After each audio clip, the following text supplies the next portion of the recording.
a noisy 2 a.m. alarm, lightweight camping gear, sub-zero temperature forecast, and 6 hours of driving. To some, these may sound like cruel and unusual forms of punishment, but to a hunter they sound a lot closer to what a flame is to a moth, or what Christmas morning brings to a child. You may not know what you're going to get, but the excitement of what you might get is enough to keep you up half the night with inexplicable excitement and impulses so deep-rooted in nature they almost seem involuntary. With no experience in goat hunting, online information leads the approach. My 4-step plan to guaranteed success is: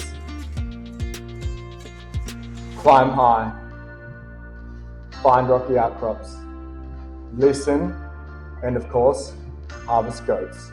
Whether or not this plan truly is a guarantee or not remains to be seen. But luckily for me, this state forest will make putting this plan into action easy, as the entrance is right at the top of a large ridge.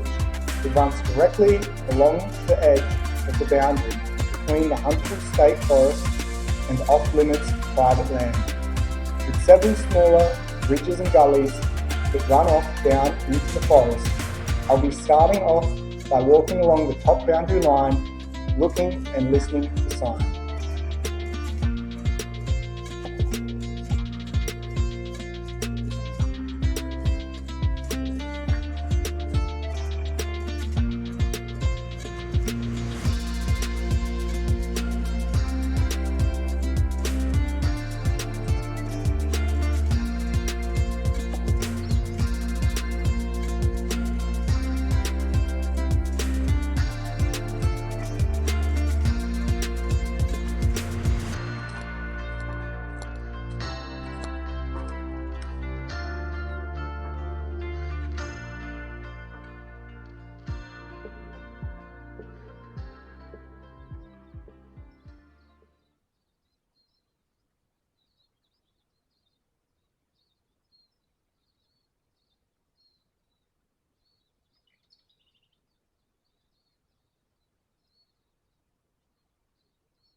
Just walking the track.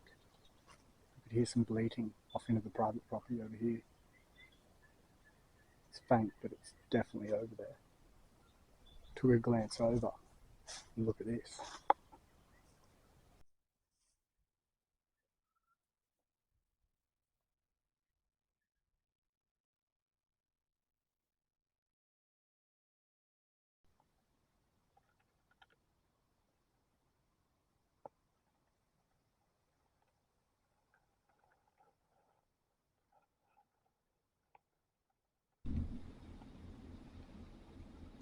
It may not be much, but with the sound of goats out on the private land and fur on the trails coming into the public, I decide to set up a trail camera. With only 3 days in the forest, I doubt the trail camera will help me this hunt, but what it will do is show me what I missed, leaving me wiser for next time.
I've been walking all day now, and the further in I go, the less sign I'm seeing.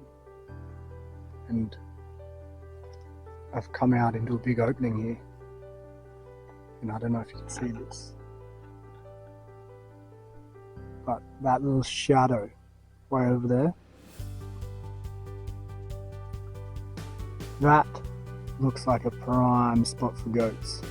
Everything I've listened to and read says that they like rocks. That looks like rocks. Bad news is that's back the other way I've been going. So I might turn around and head back that way.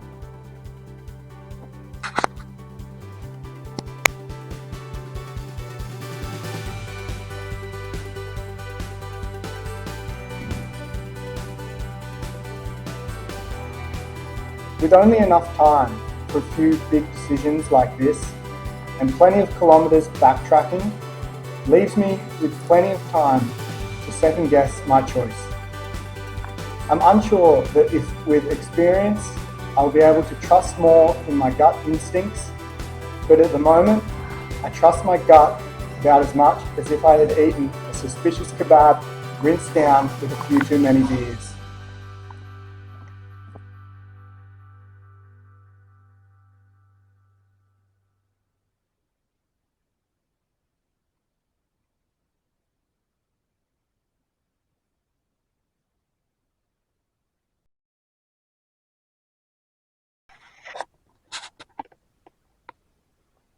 Have a look at this.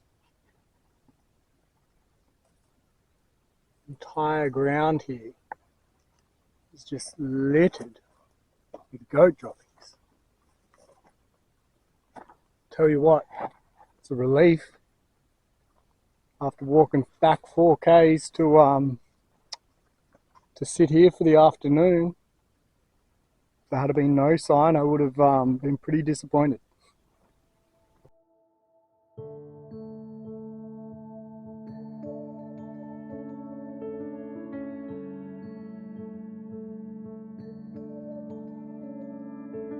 So I set up my camp and sat quietly while darkness approached.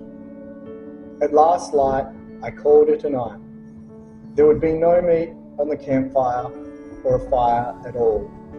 It had been a big day, and I knew I would need my rest for tomorrow. It's day 2 now, and I'm making my way back to the cliff face where I found all the scat. I didn't hear anything last night, but I'll give it another go this morning. If I don't hear anything, I'll probably hike down the only creek I've found so far that has a tiny trickle of water running down it.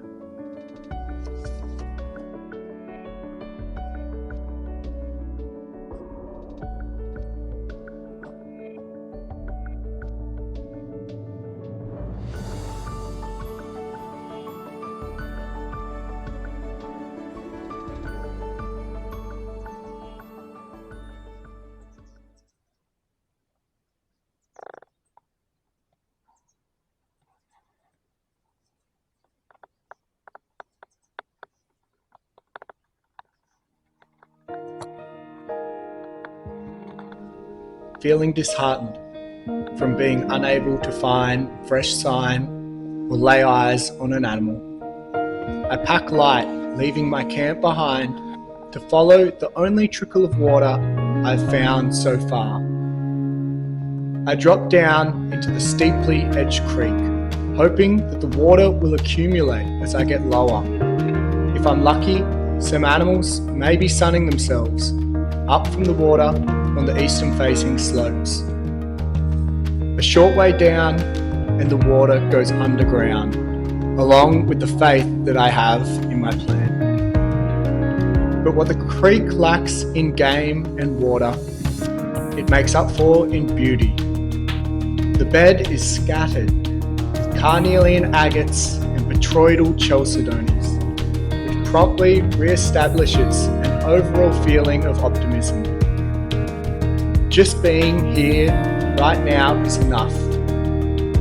To attain meat for me and my family may be the aim, but I've already succeeded just by being here.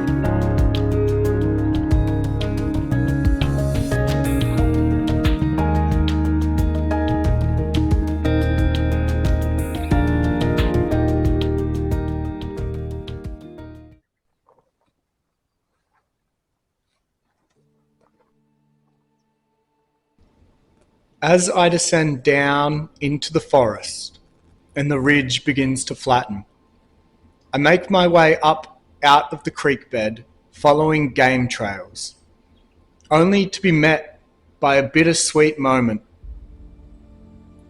The trails open up every 15 meters or so into patches I believe to be deer bedding areas.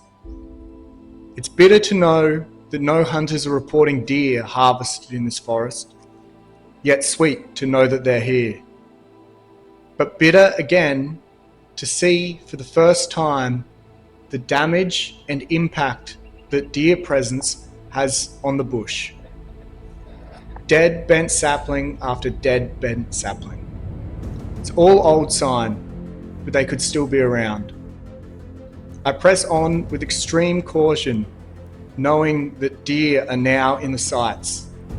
Everything slows right down.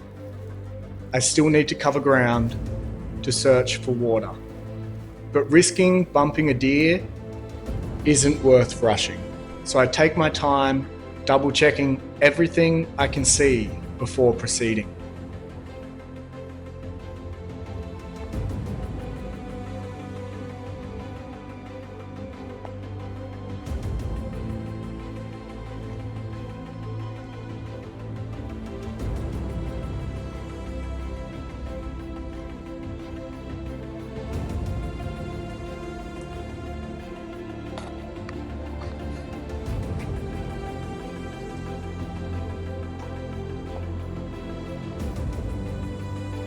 Flattened out feeding area here. If there was any water around, I'd probably sit around and wait. On the map, it's an old mine, and from the look of the ground, they must have been separating the gravels for some sort of gemstone. There's plenty of evidence of game here, but still nothing fresh. So we gotta keep on moving, looking for water.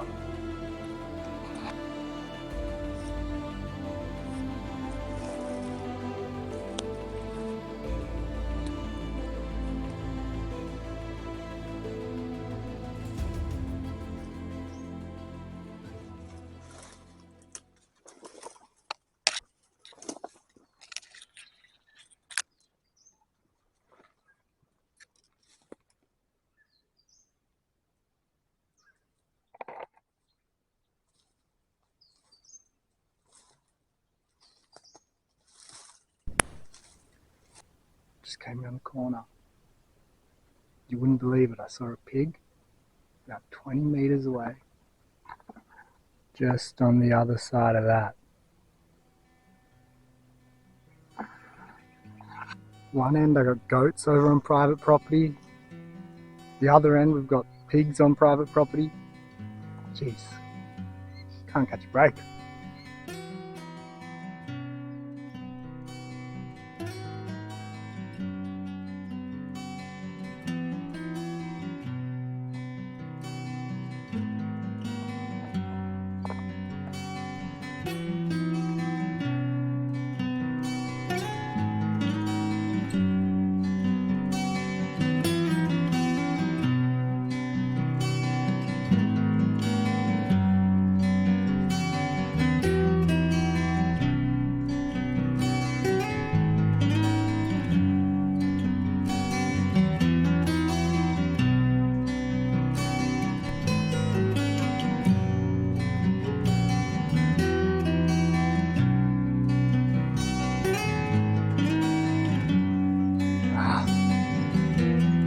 I'm going to have to call it. It's the end of day 2. Still, haven't seen anything to shoot at. I'm going to have to get going because it's about 15 k's back to camp. And yeah, it's going to be dark.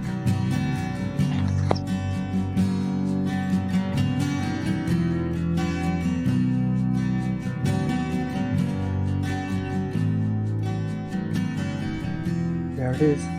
Must be the only dam in the whole state forest. Bone dry.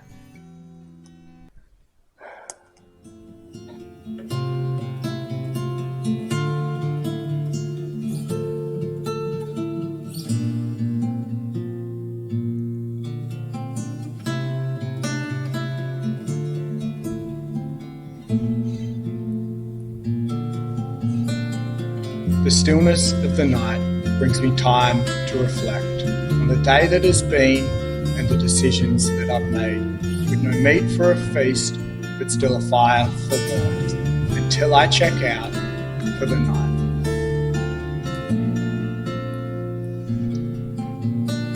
After a rough night's sleep, it was hard to get up, but I give it one last shot, waking up well before dawn, expecting exactly what I find, a forest that is peaceful yet barren, but promises for another day. So I pack up my gear and I head on my way.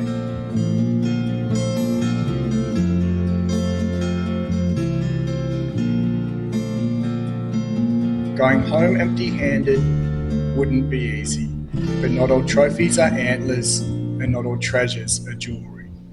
The lessons that we learn and the stories that we tell, the loved ones that we share them with, and the good times that we have are the only truly valuable measures in life.